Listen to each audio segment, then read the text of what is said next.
Hello दोस्तों, नमस्कार। आप सभी का एक बार फिर से हार्दिक स्वागत है आशीष क्लासेस पर। बात कर रहे हैं 14 फरवरी का फर्स्ट एडिटोरियल। और उससे पहले बता दूं आपको कि आप अगर पेड कोर्सेज के लिए जाना चाहते हैं तो उसके लिए आपको ये एप्लीकेशन डाउनलोड करना है। इस एप्लीकेशन पर ई बुक्स हैं, कुछ वीडियो कोर्सेज हैं और साथ ही यहाँ पर अवेलेबल हैं कुछ फ्री प्रैक्टिस पेपर्स। ठीक है, इसका लिंक आपको डिस्क्रिप्शन में दिया हुआ है। डिस्क्रिप्शन में इस एप्लीकेशन के अलावा टेलीग्राम चैनल का लिंक भी है। उस प्लेटफॉर्म पे अगर आप जुड़ते हैं तो वहाँ पर कुछ क्विज़ेज़ आपको मिलते रहते हैं, साथ ही हर वीडियो का नोटिफिकेशन मिल जाता है और जो भी एक्स्ट्रा वीडियोस होंगे इस सेशन के अतिरिक्त उन सब का पीडीएफ भी वहाँ पर अवेलेबल हो जाएगा। तो आज के सेशन में जो वर्ड्स आपको यहाँ पर मिलने वाले हैं उनमें सबसे पहले है बैट। बैट एक नाउन है जिसका मतलब होता है ओपिनियन या फिर आप कह सकते हैं व्यू। तो दृष्टिकोण या राय, इसे कहा जाएगा बैट। आपका दृष्टिकोण क्या है, आपकी राय क्या है कोई चीज़ को लेकर, उसे बैट कहा जाएगा। कैटेलाइज है, ये वर्ब है। इसका मतलब होता है to cause to begin. To cause to begin means किसी चीज़ के शुरुआत करने का कारण बनना, किसी चीज़ को शुरू करना। कैटेलाइज वैसे कैटलिस्ट से बनता है। कैटलिस्ट उत्प्रेरक को बोलते हैं जो रासायनिक अभिक्रियाओं की गति को तेज़ कर लेता है। केमिकल रिएक्शंस की जो गति होती है उसको तेज़ करने का काम करता है, तो वही कैटेलाइज करेगा। रोज टिंटेड ये एडजेक्टिव है। इसका मतलब होता है एक्सेसिवली ऑप्टिमिस्टिक। बहुत ज़्यादा आशावादी आप अगर हैं तो आपका जो नज़रिया है वो क्या है, रोज टिंटेड है। ये एक एडजेक्टिव होता है। ठीक है, rose tinted, excessively optimistic. Tank verb है। इसका मतलब होता है गो डाउन, गिरना। प्राइस में, वैल्यू में गिरावट आने को या लेस सक्सेसफुल होने को, मतलब अगर आप सफल नहीं हो रहे हैं या प्राइस या वैल्यू किसी चीज़ की गिर रही है तो उसे कहा जाएगा टैंक। डेसिफर वर्ब है। डेसिफर का मतलब होता है अंडरस्टैंड या फिर आप इसे कहेंगे कॉन्स्ट्रू, समझना। समझने को कहा जाता है डेसिफर, अंडरस्टैंड या कॉन्स्ट्रू। फिर शब्द है रिजिलियंस। रिजिलियंस नाउन है। ये देखो IENCE दे रखा है। इसका मतलब होता है हार्डीनेस या फिर कहेंगे टफनेस, और या फिर आप इसे कहेंगे स्ट्रेंथ। ठीक है, आप ताकत को कह सकते हैं, कोई चीज़ की पावर जो है उसे कह सकते हैं। और फॉल्टरिंग एक एडजेक्टिव है। फॉल्टरिंग का मतलब है लड़खड़ाता हुआ होता है। वैसे वीक और अनसर्टेन कह सकते हो, कमज़ोर हो, अनिश्चित हो, तो उसे कहा जाएगा फॉल्टरिंग। ठीक है, इसका स्क्रीनशॉट ले सकते हैं आप।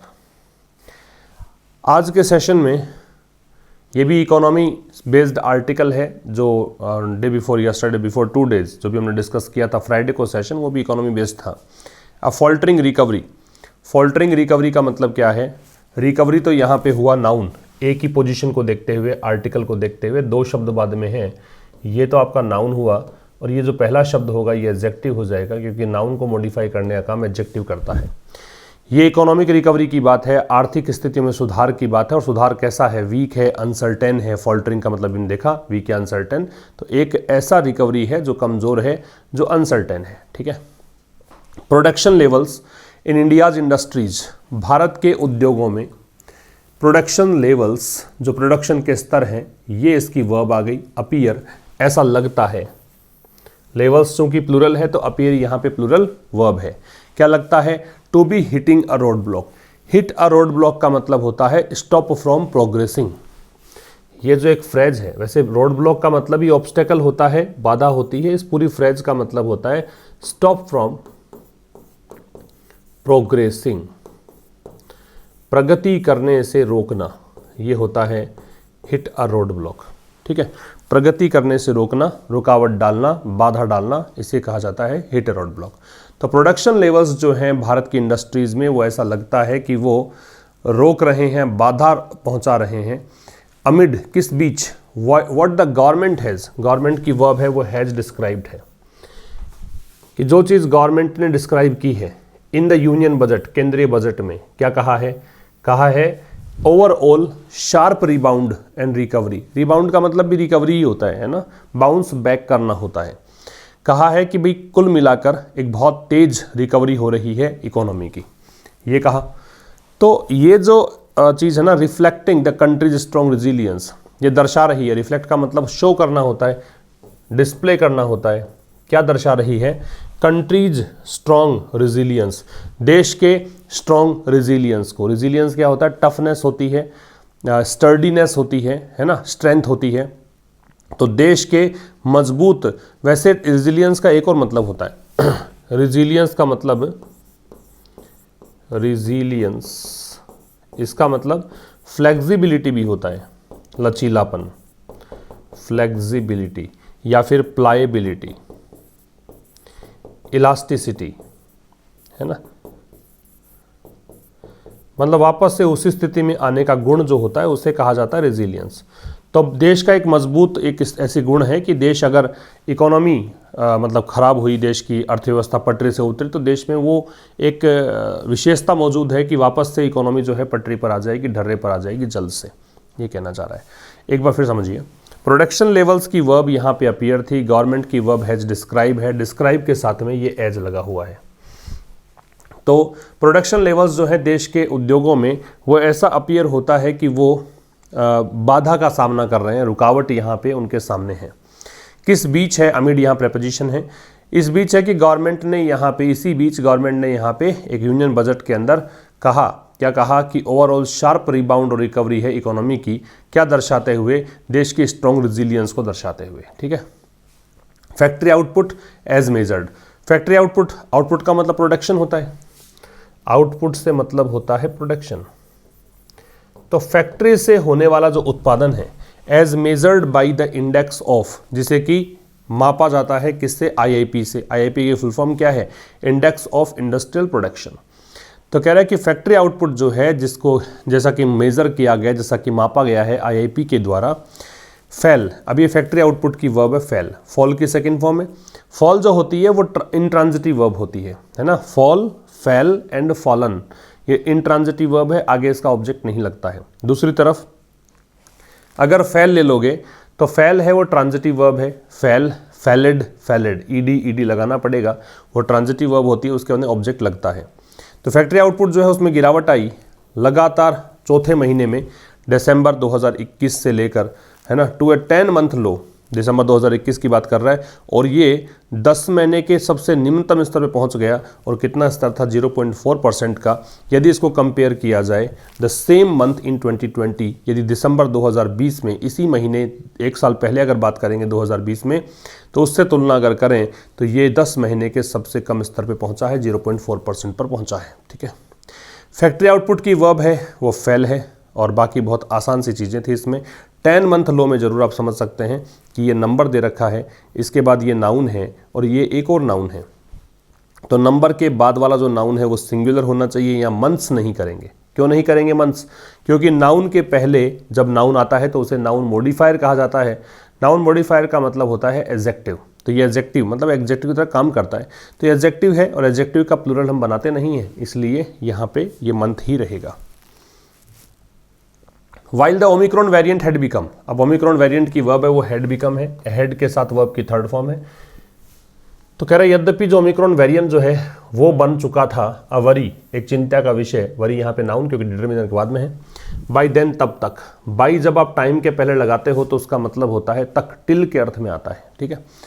तो यद्यपि ओमिक्रॉन वेरिएंट तब तक एक चिंता का विषय बन चुका था। इट्स इम्पैक्ट, अब ये ओमिक्रॉन के लिए पॉजेसिव एडजेक्टिव इट्स है, इट्स के आगे नाउन है क्योंकि पॉजेसिव एडजेक्टिव अपने बाद में नाउन लेता है। इसका प्रभाव जो था वो सीमित था, लिमिटेड में टू लगता है भाई। अब लिमिटेड के साथ साथ कन्फाइंड होता तो भी टू लगाते हैं आप। अब लिमिटेड की जगह अगर कन्फाइंड होता तो भी टू ही लगाते, ठीक है। सीमित होना, इसका प्रभाव यहाँ तक था। कॉन्टैक्ट इंटेंसिव सर्विसेज सेक्टर्स, किन सेक्टर्स था जिसमें कॉन्टैक्ट इंटेंसिव मतलब जहाँ पे लोग कॉन्टैक्ट में आते हैं उन सेक्टर्स में था। विद नो रेस्ट्रिक्शंस पोज्ड, इसमें कोई प्रतिबंध नहीं थोपे गए। पोज का मतलब क्या होता है? पोज का मतलब क्रिएट, ठीक है, या पोज का मतलब रेज, कोई प्रतिबंध नहीं लगाए गए ऑन मैन्युफैक्चरिंग एक्टिविटी, निर्माण क्षेत्र वाली जो एक्टिविटी है उन पर, ठीक है। तो कह रहा है यद्यपि ओमिक्रॉन वेरिएंट तब तक एक चिंता का विषय बन चुका था, फिर भी अब ये नया क्लोज है, तो वाइल से जब दो क्लोज जुड़ते हैं, वाइल कंजंक्शन है, दोनों क्लोज एक दूसरे से विपरीत बातें करते हैं, ठीक है। इसका जो प्रभाव है, इम्पैक्ट है, वो लिमिटेड था कॉन्टैक्ट इंटेंसिव सर्विसेज सेक्टर्स तक। इसमें कोई रेस्ट्रिक्शन नहीं लगाए गए मैन्युफैक्चरिंग एक्टिविटी पर। फ्रॉम अ नियरली 13%, यहाँ से शुरू करें, नियरली मतलब लगभग 13% year on year growth in August 2021। अगर अगस्त 2021 में देखें तो साल दर साल जो ग्रोथ रही वो लगभग कितनी रही, 13% रही। थैंक्स टू एक फ्रेज है भाई, थैंक्स टू एक फ्रेज है, और इसका मतलब क्या होता है लिख लीजिएगा। थैंक्स टू का मतलब होता है ओइंग टू, या फिर इसका मतलब होता है बिकॉज ऑफ, ठीक है, के कारण, ये इसका मतलब है। इसका कारण था लो कोविड-19 लॉकडाउन हिट बेस। कोविड-19 लॉकडाउन, कोविड-19 कारण लगा लॉकडाउन, और लो मतलब कम, हिट बेस, बेस मतलब आधार, मतलब इससे क्या हुआ कि प्रोडक्शन कम हुआ। कोविड-19 के कारण लॉकडाउन लगा, उससे प्रोडक्शन कम हुआ उसके कारण। तो कह रहा है कि लगभग 13% ईयर ऑन ईयर ग्रोथ देखने को मिली अगस्त 2021 में। तो इसका कारण ये था कि 2020 में तो लॉकडाउन लगा था, उसके कारण ग्रोथ कम हुई थी, उससे ही सीधा मापा गया, उसको बेस माना गया, है ना। उस आधार पर अगर देखें तो काफ़ी ज़्यादा बढ़ोतरी यहाँ पे देखने को मिली। द IIP ग्रोथ, जो इंडेक्स ऑफ इंडस्ट्रियल प्रोडक्शन है, उसकी ग्रोथ जो है वो टेपर ऑफ हुई। टेपर ऑफ का मतलब क्या होता है, ये एक फ्रेजल वर्ब है, इसका मतलब ग्रेजुअली डिक्लाइन, धीरे धीरे गिरावट आना, डिक्लाइन, लेसन, अबेट, रिड्यूस, ये सब इसके मतलब होते हैं, गिरावट आना। धीरे धीरे इसमें गिरावट आई। एवरी पासिंग मंथ, हर एक महीने में, है ना। पासिंग मंथ मतलब गुजरता हुआ महीना, मंथ यहाँ नाउन है, पासिंग यहाँ एडजेक्टिव है, प्रेजेंट पार्टिसिपल है, एवरी डिटर्मिनर है। जैसे सितंबर में थी 4.35%, अक्टूबर में पहुंच गई 4%, नवंबर में पहुंच गई 1.3। तो लगातार हर महीने में कमी इसमें देखने को मिली, ठीक है। एक तो यहाँ पे समझने वाली बात ये है, ये ईयर ऑन ईयर, जब आप कोई नाउन लेते हैं और बीच में प्रेपोजिशन लेते हैं और वही नाउन यहाँ पे ले लेते हैं राइट साइड में, CS नाउन सेम अगर हैं, बीच में प्रेपोजिशन है, तो ये भी सिंगुलर आती है और ये भी सिंगुलर आती है। तो देखें यहाँ पे ईयर दे रखा है, ये ईयर दे रखा है, बीच में प्रेपोजिशन है, तो दोनों नाउन सिंगुलर हैं, ईयर्स नहीं आ सकता, ईयर ही आएगा, ठीक है।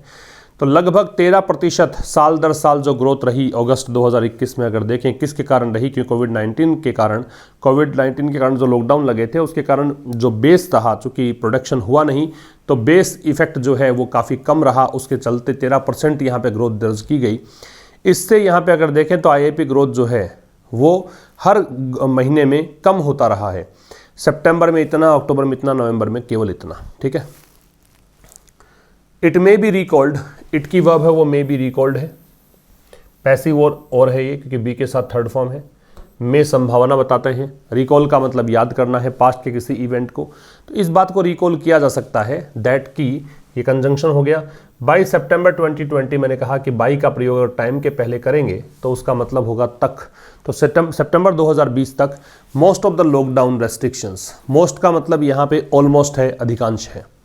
जब भी मोस्ट का मतलब ऑलमोस्ट होता है तो उससे पहले कोई डिटर्मिनर आपको नहीं मिलता है, तो ये अधिकांश कार दे रहा है। तो ये इस बात को रिकॉल किया जा सकता है कि सितंबर 2020 तक जो अधिकांश लॉकडाउन रेस्ट्रिक्शंस हैं, that could have been plagued. कौन से रेस्ट्रिक्शंस, ये दैट यहाँ पे रिलेटिव प्रोनाउन है, वो रेस्ट्रिक्शंस जो कि प्लेग कर सकते थे। प्लेग क्या होता है, प्लेग का मतलब होता है ट्रबल,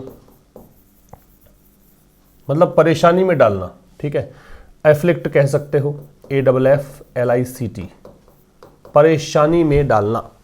तो वो रेस्ट्रिक्शंस जो कि परेशानी में डाल सकते थे फैक्ट्रीज को, ठीक है, उन रेस्ट्रिक्शंस को क्या किया गया, हैड बीन ईज्ड, उनको ढिलाई बरती गई उसमें, पैसिव वॉइस बीन के साथ third form.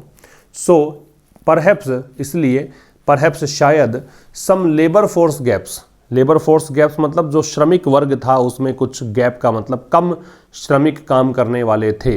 And the shock to confidence, तो झटका जो लगा था कॉन्फिडेंस को और डिमांड सेक्टर को, वर, ये दोनों चीज़ें, एक तो ये गैप्स और ये कि शॉक, ये दोनों इसके लिए वर आ रहा है। द ओनली हिकअप्स, हिकअप का मतलब यहाँ पे बाधा से है, परेशानी से है। हिकअप वैसे हिचकी को बोलते हैं, यहाँ पे हिकअप का मतलब है डिफ़िकल्टी या ट्रबल। डिफ़िकल्टी कहा जा सकता है या फिर ट्रबल कहा जा सकता है, ठीक है। तो ये हिकअप्स थे फॉर प्रोडक्शन मैनेजर्स, किसके लिए? प्रोडक्शन मैनेजर्स के लिए। तो यहाँ तक की अगर देखें आप बात, तो फिर देखो इट की वर्ब में बी रिकॉल्ड, मोस्ट जो दे रखा है उसकी वर्ब हैड बीन ईज्ड, ये दे रखा है। दैट रिलेटिव प्रोनाउन है, रेस्ट्रिक्शंस, ये एंटेसिडेंट को रिलेट कर रहा है, तो इसकी वर्ब कुड है, वो प्लेग्ड है। सम लेबर्स फोर्स गैप्स, और शॉक जो है इसकी वर्ब वर है। ये तो सब्जेक्ट वर्ब हुए। प्लेग का मतलब किसी को परेशानी में डालना है, ट्रबल या एफिलिक्ट है। हिकअप का मतलब वैसे हिचकी होता, लेकिन यहाँ पे इसका मतलब डिफ़िकल्टी या ट्रबल है, मुश्किल है। तो इस बात को रिकॉल किया जा सकता है कि सितंबर 2020 तक अधिकांश जो लॉकडाउन रेस्ट्रिक्शंस थे, जिन्होंने कि बहुत ही परेशानी में डाल दिया था फैक्ट्रीज़ को, उनको ढिलाई उसमें बरती गई। इसलिए शायद कुछ लेबर गैप जो रहा या फिर कॉन्फिडेंस या डिमांड को झटका लगा, ये कुछ परेशानी थी प्रोडक्शन मैनेजर्स के लिए।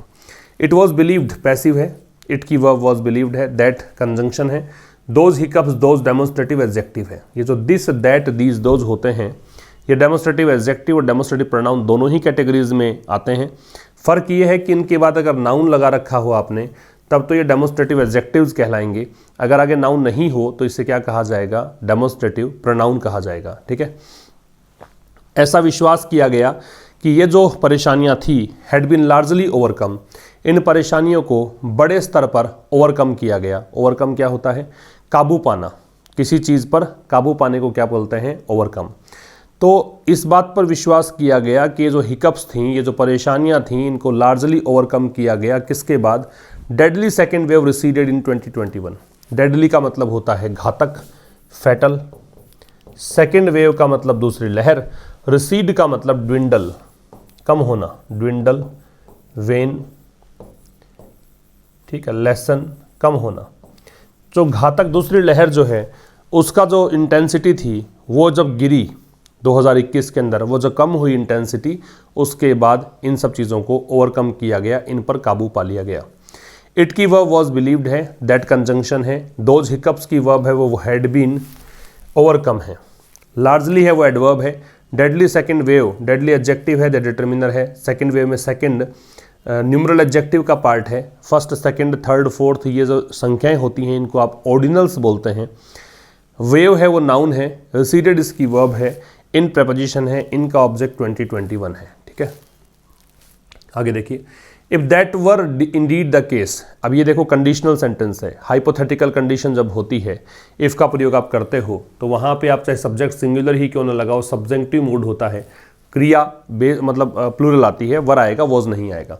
तो यदि इसको ही आप एक स्थिति मान ले, केस मान ले कि ऐसा ही हुआ हो, ऐसा मान लिया जाए, तो industrial output should have seen, तो फिर शुड हैव सीन किसी भी मॉडल को पास्ट में कन्वर्ट करने का तरीका है कि आप उसके साथ हैव लगाएं, उसके साथ वर्ब की थर्ड फॉर्म लगाएं, ठीक है ना। किसी भी मॉडल को पास्ट में ले जाएं, जैसे कुड हैव होता है, शुड हैव होता है, माइट हैव होता है, मस्ट हैव होता है ना। ये सब मॉडल को पास्ट में ले जाने का तरीका है।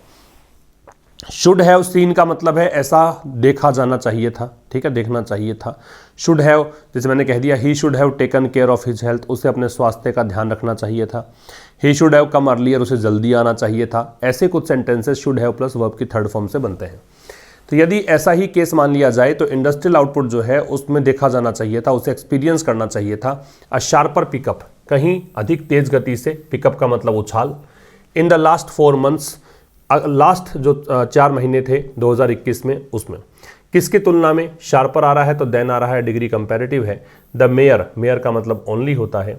केवल 2.5% मंथली एवरेज रहा था उसकी तुलना में, ठीक है। विशेष करके, पर्टिकुलर मतलब स्पेशली, विशेष करके फेस्टिव सीजन, फेस्टिव मतलब त्यौहार वाला जो सीजन था उस समय डिमांड जो थी। इन प्ले का मतलब इन एक्शन, इन प्ले का मतलब होता है इन एक्शन, मतलब प्रभावी होना। और देखो उस समय त्यौहार का सीजन था तो उस समय डिमांड काफ़ी थी, तो उस स्थिति में तो कुछ ऐसा होना चाहिए था। तो दैट की वर्ब वर है, कंडीशनल सेंटेंस है इसलिए वर आ रहा है, वरना दैट के साथ में हम वॉज लगाते हैं। इंडस्ट्रियल आउटपुट की वर्ब है शुड हैव सीन है। तो यदि ऐसा ही केस वास्तव में होता तो इंडस्ट्रियल आउटपुट के अंदर तो काफ़ी मतलब तेज़ गति से बढ़ोतरी होती लास्ट 4 महीने में 2021 के। किसकी तुलना में? जो केवल 2.5% रहा था मंथली एवरेज, उसकी तुलना में। विशेष करके त्योहारी सीजन चल रहा था, दिवाली वाला समय था, क्रिसमस वाला समय था और डिमांड काफ़ी ज़्यादा थी उस स्थिति में। दैट जनवरी जीएसटी कलेक्शंस, जनवरी का जो जीएसटी कलेक्शंस रहे, रिफ्लेक्टिंग का मतलब शो करना, रिफ्लेक्ट करते हुए एक्टिविटी इन दिसंबर, जो दिसंबर में एक्टिविटी थी उसको रिफ्लेक्ट करते हुए, तो ये जो कलेक्शन थे हिट ए फ्रेश रिकॉर्ड, मतलब इन्होंने एक फ्रेश रिकॉर्ड, फ्रेश मतलब न्यू रिकॉर्ड बनाया। तो जीएसटी कलेक्शन दिसंबर में थे। अब दिसंबर का जीएसटी कलेक्शन डिपेंड करेगा दिसंबर में क्या, मतलब जनवरी का जीएसटी कलेक्शन तय करेगा कि भाई दिसंबर में कितनी आय हुई है, ठीक है। तो दिसंबर की एक्टिविटी को शो कर रहा था ये, और ये कलेक्शन ने एक नया रिकॉर्ड यहाँ पे छुआ। अब ये जो पूरा क्लोज है यहाँ से यहाँ तक का, ये बीच वाली बातों को काट दें अगर आप, ये जनवरी जीएसटी कलेक्शंस, ये इसकी वर्ब हिट, अ फ्रेश रिकॉर्ड इसका ऑब्जेक्ट, इसके लिए दैट आ रहा है।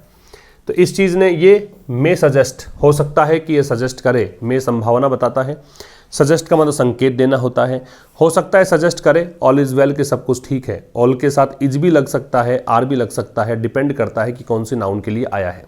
अगर काउंटेबल है तो फिर आर लगाएंगे, अनकाउंटेबल है तो इज लगाएंगे कि सब कुछ ठीक है। लेकिन tax revenues also get bumped up, bump up का मतलब होता है इंक्रीज करना, लेकिन टैक्स से होने वाली जो आय है वो भी, अब गेट के साथ वर्ब की थर्ड फॉर्म आती है, पॉजिटिव वर्ब होती है। गेट के साथ जब भी आपको एक और वर्ब लगानी हो तो कौन सी फॉर्म लगाना है? थर्ड फॉर्म लगानी है।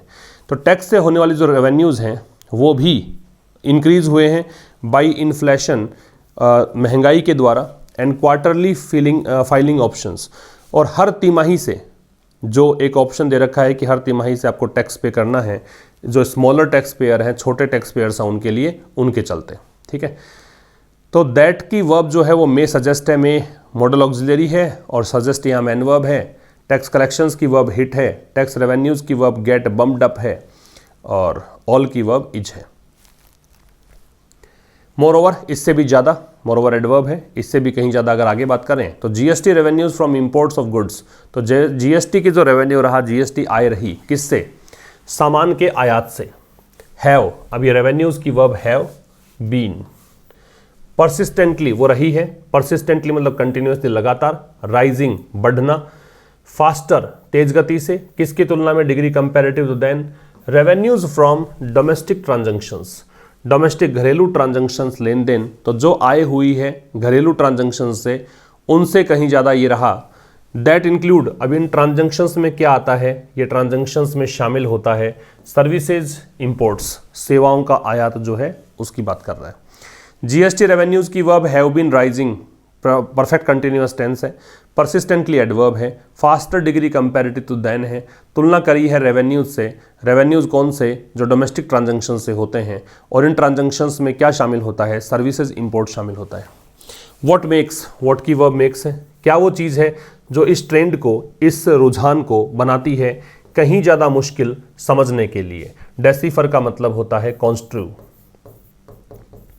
या फिर इसका मतलब है अंडरस्टैंड, समझना, या फिर फिगर आउट भी कहा जा सकता है। क्या कह सकते हो?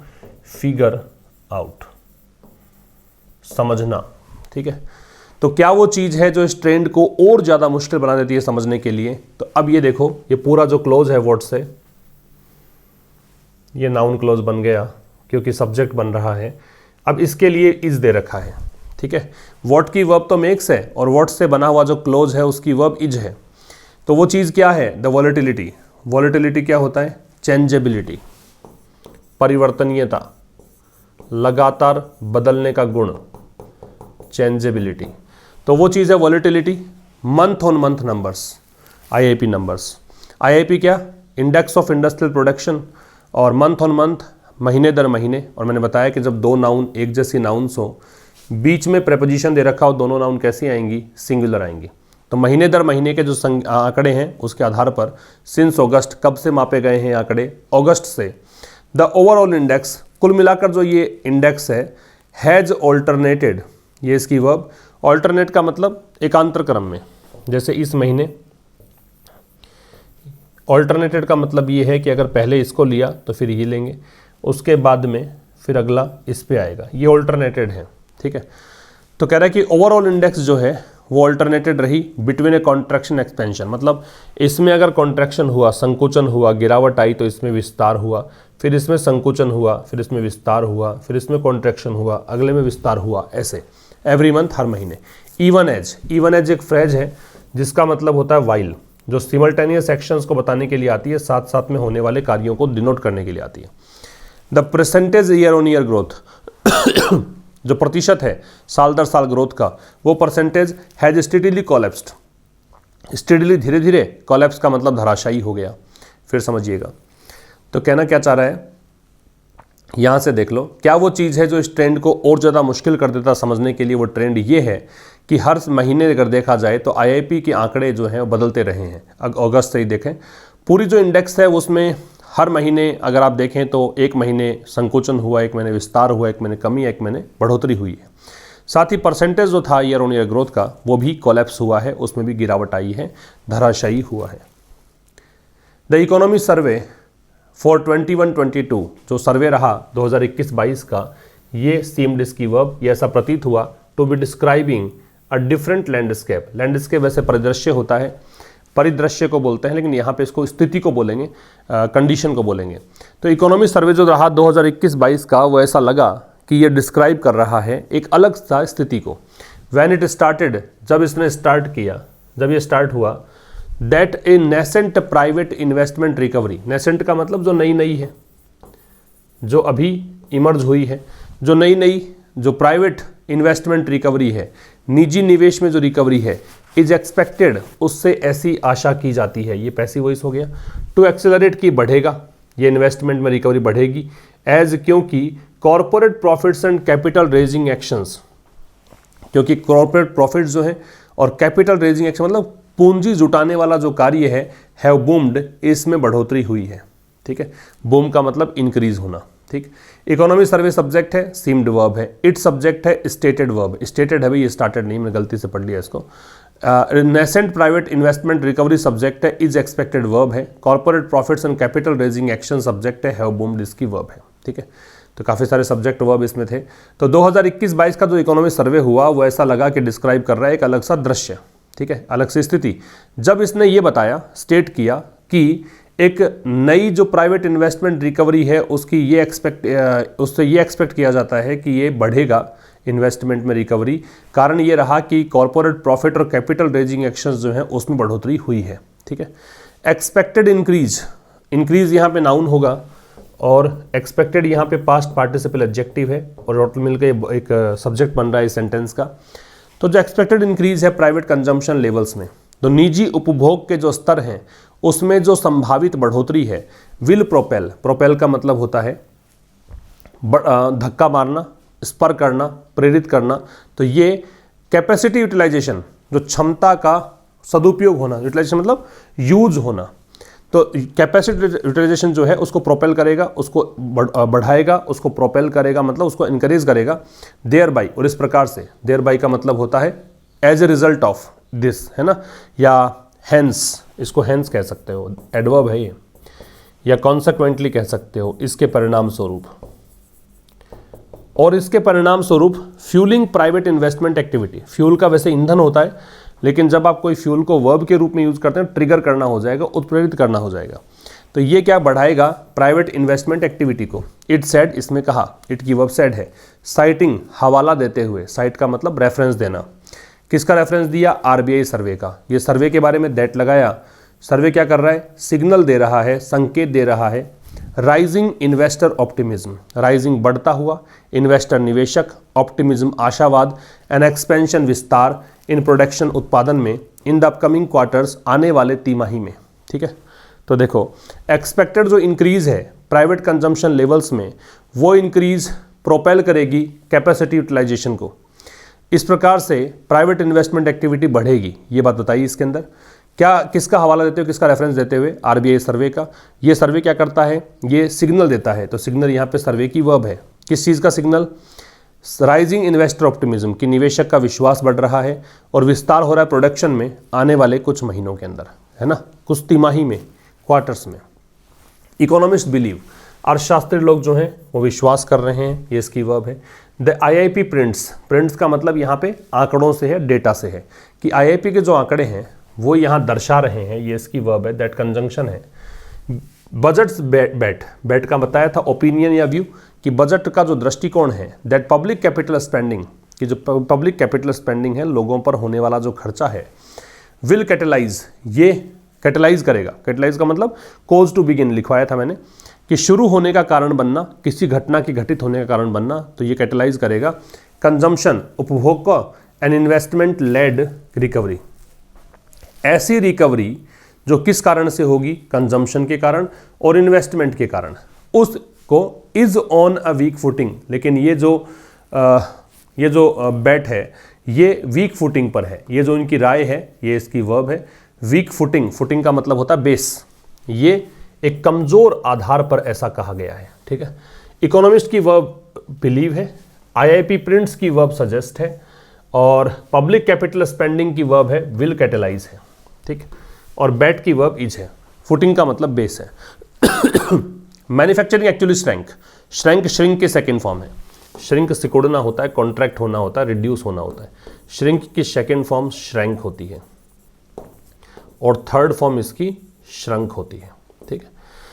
मैन्युफैक्चरिंग जो निर्माण है वो वास्तव में सिकुड़ा, उसमें गिरावट आई दिसंबर में। With capital goods contracting, capital reflecting investment activity, reflecting का शो करना, इन्वेस्टमेंट एक्टिविटी मतलब निवेश संबंधी जो गतिविधियां हैं उसकी बात कर रहा है। तो मैन्युफैक्चरिंग जो है उसमें दिसंबर में गिरावट आई, किस कारण से, कैपिटल गुड्स जो हैं उसमें गिरावट आई बाई ए शार्प 4.6%। कितनी, बहुत ज़्यादा गिरावट, शार्प लग गया मतलब काफ़ी ज़्यादा है, 4.6% की गिरावट है। ये मापा कहाँ से है आपने 4.6%, 2020 से अगर तुलना करें तो, and staying below pre pandemic levels, और ये प्री पेंडेमिक लेवल में पेंडेमिक आने से पहले का लेवल है उससे भी कम है ये, ठीक है।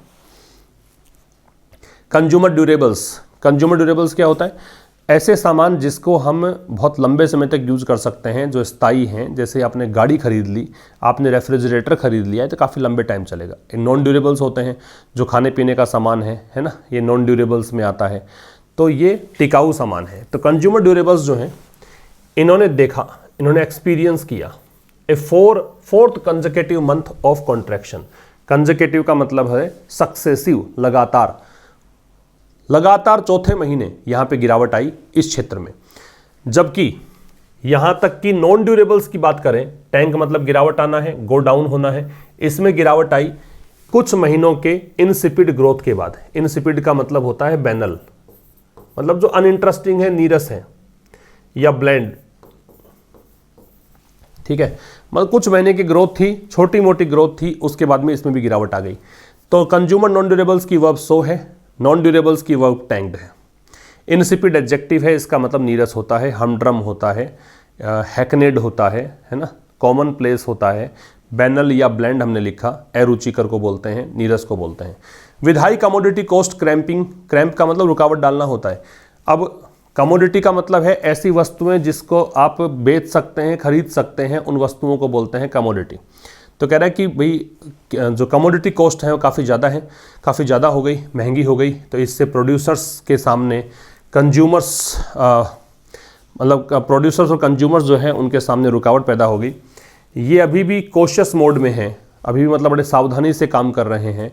And the threat of A steep fuel price hike, threat मतलब खतरा, स्टीप का मतलब शार्प से है, काफ़ी ज़्यादा।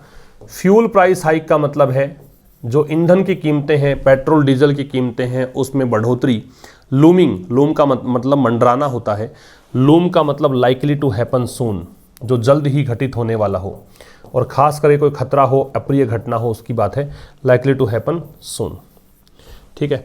तो ये शायद हो सकता है कि मार्च 10 के बाद में ऐसा होगा, मतलब मार्च 10 का जो इलेक्शन रिजल्ट्स आएंगे उसके बाद ऐसा देखने को मिलेगा कि यहाँ पे चुनाव के टाइम तो इन्होंने कम कर दिए प्राइसेस, लेकिन अभी बढ़ जाएंगे ये प्राइसेस भी। तो इसको देखते हुए द गोइंग जो घटनाक्रम चल रहा है ये इसकी वर्ब है। लाइकली टू का संभावना होना है। Get smoother any time soon, तो ये जल्द ही कहीं इतना मतलब अच्छा होने वाला दिख नहीं रहा। ये घटनाएं जो घट रही हैं इनसे अंदाज़ा लगा सकते हैं आपकी जल्द ही रिजल्ट अच्छे नहीं आने वाले, कुछ बुरा ही मतलब होगा अगर आप महंगाई की बात करें, इन सब की बात करें तो। फिर समझिएगा इसको देखते हुए कि कमोडिटी कॉस्ट काफ़ी ज़्यादा हो गई है और हाई कमोडिटी कॉस्ट के कारण प्रोड्यूसर्स और कंज्यूमर्स जो हैं अभी भी, स्टिल का मतलब होता है इवन नाउ, कोशस मोड में हैं, मतलब काफ़ी अलर्ट होकर ये निर्णय ले रहे हैं। और एक खतरा मंडरा रहा है कि मार्च 10 के बाद जो इलेक्शन रिजल्ट आएंगे उसके बाद में काफ़ी ज़्यादा पेट्रोल डीजल के प्राइसेस भी बढ़ेंगे, है ना। इनको देखते हुए यहाँ पे जो भी घटनाक्रम है ये जल्द ही इसके ठीक होने की संभावना नज़र नहीं आ रही है। लाइकली टू का मतलब संभावित होना होता है। That the central bank remains, central bank मतलब केंद्रीय बैंक मतलब RBI। अब जो RBI है रिमेन्स बना हुआ है इन ग्रोथ अकोमोडेटिव मोड, मतलब RBI का जो स्टांस अकोमोडेटिव स्टांस अपना के रखा है, अभी भी ये वृद्धि ग्रोथ हो ऐसा कुछ सपोर्ट करने वाले इसने मेजर्स या उपाय किए हैं। While the world is changing, जबकि दुनिया जो है इज चेंजिंग बदल रही है गियर्स टू टैकल इन्फ्लेशन, जबकि बाकी दुनिया जो है वो अब महंगाई को टैकल करने के लिए अलग तरीके से कुछ मतलब काम कर रही है, गियर चेंज कर रही है अपने। इंडिकेट्स, ये दैट, ये पूरे दैट के लिए आ रहा है इंडिकेट्स। देखो सेंट्रल बैंक की वर्ब रिमेन्स है, वर्ड की वर्ब इज चेंजिंग है और इस पूरे क्लोज के लिए दैट लगा रखा था, दैट की वर्ब यहाँ पे इंडिकेट्स है, ठीक है। अब केंद्रीय बैंक जो RBI है वो ग्रोथ अकोमोडेटिव मोड में है, अकोमोडेटिव स्टांस अपना के रखा बहुत दिनों से, ब्याज दरों में लगातार कटौती करता रहा है और वर्ड जो है वो अपने गियर्स बदल रहा है इन्फ्लेशन या महंगाई को टैकल करने के लिए। तो ये इंडिकेट करता है इसकी कंसर्न, मतलब किसकी, RBI की कंसर्न, RBI की चिंता किस बारे में, कि जो ये ड्यूरेबिलिटी जो है, क्या इसका टिकाऊपन है, जो नीतियाँ इसकी चल रही है क्या ये आगे तक ठीक चलेंगी, और भारत की जो रिकवरी होगी वो उसकी क्वालिटी क्या होगी उस बारे में चिंता है इसको। The government must urgently reboot, must दे रखा है तो ऑब्लिगेशन है, जरूर से ऐसा होना चाहिए। अर्जेंटली एडवर्ब हुआ, मस्ट मॉडल हुआ, ये इसकी वर्ब हुई। रिबूट का मतलब रीस्टार्ट करना है, रिबूट का मतलब री इंस्टॉल करना है। तो गवर्नमेंट को जरूर से एक बार, बहुत ज़रूरी है ये चीज़ कि जल्द से जल्द रिबूट करना चाहिए रोज टिंटेड असेसमेंट। असेसमेंट का मतलब इवेल्युएशन होता है, मूल्यांकन होता है। रोज टिंटेड का मतलब एक्सेसिवली ऑप्टिमिस्ट बताया था, बहुत ज़्यादा आशावादी अगर आप हैं तो उसे रोज टिंटेड एडजेक्टिव के रूप में यूज़ किया जाता है। इट्स यहाँ पॉजिटिव एडजेक्टिव है, गवर्नमेंट के लिए आ रहा है। तो गवर्नमेंट को ज़रूर से ज़रूर अपना रोज टिंटेड असेसमेंट जो है, बहुत ही आशावादी होकर जो इसने मूल्यांकन किया है, देखा है कि भी ऐसा हो रहा है, इस चीज़ को बदलने की ज़रूरत है। इकोनॉमी को लेकर जो इसका असेसमेंट है बहुत ही रोज टिंटेड है, बहुत ही आशावादी पूर्ण है, इसको बदलने की ज़रूरत है। रिकैलिब्रेट, इसका मतलब यहाँ पे है रीमेजर, और फिर से मेजर करने की ज़रूरत है, फिर से मूल्यांकन करने की ज़रूरत है इसके अप्रोच को, है ना। जो भी गवर्नमेंट की अप्रोच है, गवर्नमेंट किस तरीके से टैकल कर रही है इन चीज़ों को, इस अप्रोच को चेंज करने की ज़रूरत है। सो दैट, ताकि क्या होगा, द ऑन पेपर ऑप्टिमिज्म, कि जो आपका आशावाद है, जो आप सब कुछ एकदम पॉजिटिव वे में देख रहे हो और ऑन पेपर कागजों में जो है, इज रिफ्लेक्टेड, वो दिखे, है ना, किसमें, इन बिलोइंग फैक्ट्री चिमनीज। बिलो का मतलब होता है हवा जो होती है उसको फ्लो होना, ठीक है, उसका बहना। जैसे धुआं निकलता है फैक्ट्री में से, उससे जो हवा बहती है उसको बोलते हैं बिलो। अब फैक्ट्री चिमनीज से बिलोइंग फैक्ट्री चिमनीज में, फैक्ट्री चिमनीज तो कंपाउंड नाउन है, ये इसका एडजेक्टिव है। तो ये कुल मिला के बात ये कह रहा है कि उद्योगों के अंदर प्रोडक्शन बढ़े, ऐसा करना चाहिए, ठीक है, ताकि जो ऑन पेपर ऑप्टिमिज्म है वो रिफ्लेक्ट हो, वो दिखे किस में, फैक्ट्रीज में प्रोडक्शन है वो बढ़े। तो ये था आज के इस सेशन में। मिलेंगे अब कल एक नए सेशन के साथ, तब तक के लिए नमस्कार, थैंक यू वेरी मच।